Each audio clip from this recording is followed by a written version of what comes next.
Tapping కేసులో SIT ముందుకు KCR OSD.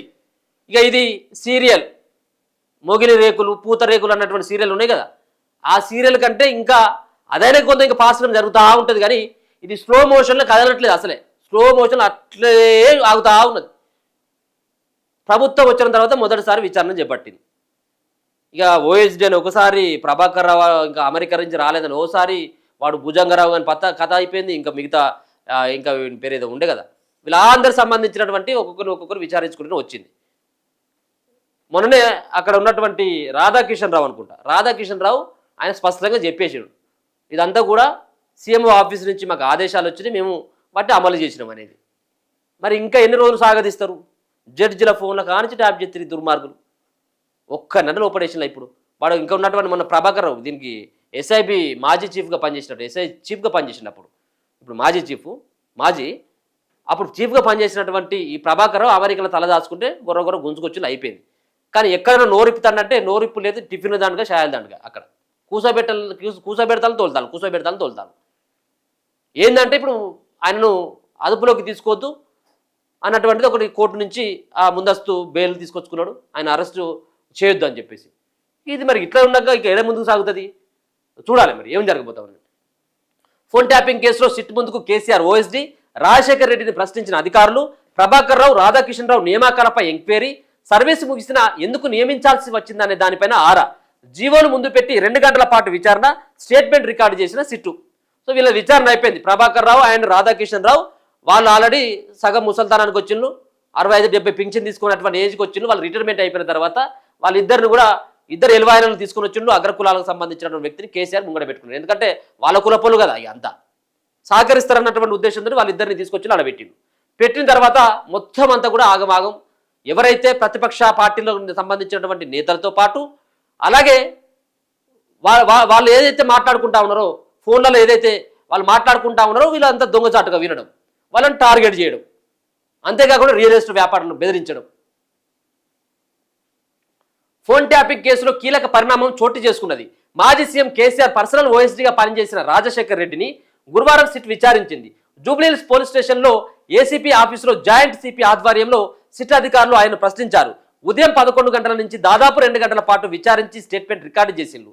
పదవి విరమణ పొందిన తర్వాత కూడా ఓఎస్డీలుగా పనిచేసిన ఎస్ఐబి మాజీ chief Prabhakar Rao, SIT task force మాజీ డీసీపీ రాధాకిషన్ రావు నియామకంపై వాళ్ళు ఆరా తీయడం జరిగింది.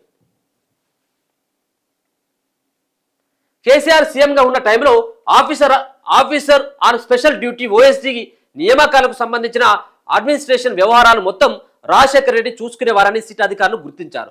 ప్రభాకర్ రావు, రాధాకిషన్ రావు ఇచ్చిన స్టేట్మెంట్ ఆధారంగా రాజశేఖర్ రెడ్డిని విచారిస్తున్నారు. ఇందులో భాగంగా సోమవారం ఆయనకు నోటీసులు ఇచ్చారు. బీఆర్ఎస్ ప్రభుత్వ హయాంలో ఓఎస్టీల నియామకాలకు సంబంధించిన జీవోలు, గైడ్లైన్స్ వివరాలతో రాజశేఖర్ రెడ్డిని ప్రశ్నించారు.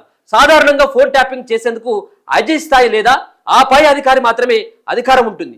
కానీ పదవి విరమణ పొందిన ప్రభాకర్ రావును ఓఎస్టీగా నియమించడానికి గల కారణాలపై సిట్ అధికారులు ఆరా తీస్తున్నారు. ఈ మేరకు రాజశేఖర్ రెడ్డి నుంచి కీలక సమాచారం సేకరించినట్లు తెలిసింది. ప్రభాకర్ రావును ఓఎస్టీ నియమించేందుకు ఎలాంటి ప్రొసీజర్ ఫాలో అయ్యారనే వివరాలతో స్టేట్మెంట్ రికార్డు చేసినట్లు సమాచారం. ఇందుకు సంబంధించి మాజీ సీఎం కేసీఆర్ హోంశాఖ నుంచి ఎలాంటి ఆదేశాలు వచ్చాయని ప్రశ్నించినట్టు తెలిసింది. ఇప్పటికే సేకరించిన పలు జీవో నెంబర్ల ఆధారంగా Rajasekhar Reddy statement record sit అధికారులు రికార్డు చేసిండ్రు. అదనంగా 3 ఏళ్లు పనిచేసిన రాధాకిషన్ రావు, ఇక చూడలిగా అదనంగా 3 ఏళ్లు లక్షలు పెట్టి మేపిల్లు. వీళ్ళని ఎందుకు మేపిండు కేసీఆర్? చెప్పినటువంటి పని చేసేది కదా. ఏ ఫోన్ దొంగసాటుగా వినాలనో, ఎవరిని ఏ రకంగా బెదిరించాలో మొత్తం రైట్ హ్యాండ్ లెఫ్ట్ హ్యాండ్ లెక్క పనిచేసిండ్రు రాధాకిషన్ రావు అండ్ ప్రభాకర్ రావు. ఎవరికి? కేసీఆర్. ప్రభాకర్ రావును ఓఎస్టీగా నియమించడంతో పాటు రాధాకిషన్ రావు రిటైర్మెంట్ తర్వాత కూడా 2020 ఆగస్టులో ఓఎస్టీగా నియమించారు. దీంతో 2023 ఆగస్టు వరకు అదనంగా 3 ఏళ్ల పాటు రాధాకిషన్ రావు సిట్ టాస్క్ ఫోర్స్ డీసీపీగా కొనసాగిండు. ఈ మేరకు ప్రత్యేక జీవో కూడా విడుదల చేసిండు. వీరిద్దరిని ఓఎస్టీలుగా నియమించడానికి ప్రత్యేక అవసరాలు ఏమున్నాయా అనే కోణంలో రాజశేఖర్ రెడ్డిని సిట్ అధికారులు ప్రశ్నించినట్టు సమాచారం. ఓఎస్టీ హోదాలో ప్రభాకర్ రావును గత ప్రభుత్వ హయాంలో ఫోన్ లీగల్ ఇంటర్సెప్షన్కు డిజిగ్నేటెడ్ అథారిటీగా నియమించడంపై కూడా సిట్ వివరణ తీసుకున్నది. డిజిగ్నేటెడ్ అథారిటీతో హోదాలో కేవలం 7 రోజులు మాత్రమే అనుమానిత ఫోన్లపై నిఘా పెట్టేందుకు అవకాశం ఉండేది. కానీ ఇందుకు విరుద్ధంగా ప్రభాకర్ రావు, ప్రణీత్ రావుతో కూడిన ఎస్ఓటి ఇష్టం వచ్చినట్లుగా ఫోన్ ట్యాపింగ్ పాల్పడింది. రాజశేఖర్ రెడ్డి స్టేట్మెంట్ ఆధారంగా మరో ముగ్గురిని విచారించేందుకు సిట్ అధికారులు ఏర్పాటు చేస్తున్నట్టు తెలుస్తా ఉన్నది. ఇక కీలక దశక అయితే చేరింది. ఇక సిట్ అధికారులు వాళ్ళు విచారిస్తూ ఉన్నారు. ఇది పోతా ఉన్నది. మరి ఈ 5 సంవత్సరాల పీరియడ్లనైనా కనీసం అరెస్ట్ చేస్తారా, కనీసం వాళ్ళపైన కేసులు అయితాయా, ఏమైతే అనేది మనం చూడాలి. అయితే అన్నటువంటి నమ్మకం అయితే కనబడట్లేదు.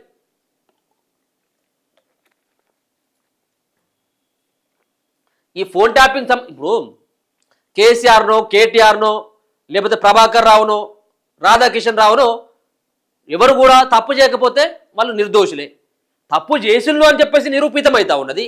దీంట్లో ఒక సిట్టును ఏర్పాటు చేసింది. ఎన్ని రోజులు ఈ సాగతీత అనేది?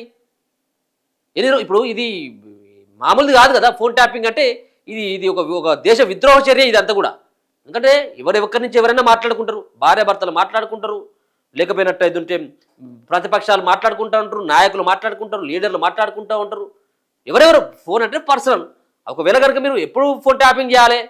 ఉగ్రవాద కార్యకలాపాలు, మావోయిస్టులకు సంబంధించినటువంటి కదలికలు, దేశానికి ద్రోహం చేసేటువంటి విద్రోహులు ఎవరైనా ఇంకా వాళ్ళకు సంబంధించినటువంటి కానీ భార్యాభర్తలు మాట్లాడుకునేటి, సినిమా హీరోలు వాళ్ళు మాట్లాడుకునేటి, జడ్జిలు మాట్లాడుకునేటి, ఇంత దారుణమైనటువంటి వ్యవహారం దరిదాపుగా 5 ఏళ్ల పాటు ఈ వ్యవహారం నడిచింది. ఇదంతా కూడా ఒక దుకాణాన్ని ఏర్పాటు చేసుకొని, బగ్స్ ఏర్పాటు చేసుకొని ఎక్కడికక్కడ ఎవరింట్లోకి ఎవరు పోతా ఉన్నారు, ఎవరు ఏం మాట్లాడుకుంటా ఉన్నారు, మొత్తం అంతా కేసీఆర్కి సంబంధించినటువంటి బ్యాచ్ చేసింది. మరి ఈ బ్యాచ్ అరెస్ట్ అవుతుందా? ఈ బ్యాచ్ని ఇట్లే వదిలేస్తారా? చూడాలి. ఇదంతా కూడా ఇక సిట్ అధికారులు మరి ఎప్పుడు రిపోర్ట్ ఇస్తారు, ఫైనల్ రిపోర్ట్ అనేది చూడాలి.